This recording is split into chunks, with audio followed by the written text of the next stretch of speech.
ازيكم يا حبايبي، عاملين ايه؟ مطبخ ام يوسف للاكلات الجديده، كل ما هو جديد وظريف ولطيف وخفيف. شوفوا بقى كل ده بمطبخ ام يوسف. لو ما دخلتوش على مطبخ ام يوسف اشتركتوا وعملتوا لايك هتندموا وهيفوتكوا كتير. ام يوسف دي ملهاش حل في كل الاكلات، بلدي، افرنجي، فرنساوي، الماني، اجنبي، كل الاكلات عند ام يوسف. جميع السلطات عند ام يوسف. سيزر، سلطه فتوش، سلطه بابا غنوج، سلطه بلدي، سلطه سمك، كل الاكلات وكل الحاجات عند ام يوسف الجميله الحلوه. عندنا تتبيله سمك روعه، عندي 4 سمكات دنيس اهو.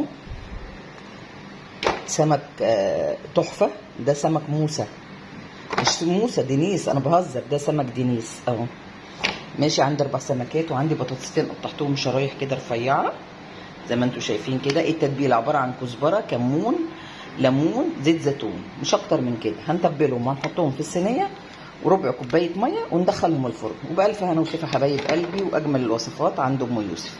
كل ما هو جديد عند ام يوسف. تبليهم من بره من جوه زي ما انت عايزه، احلى التتبيله عند ام يوسف.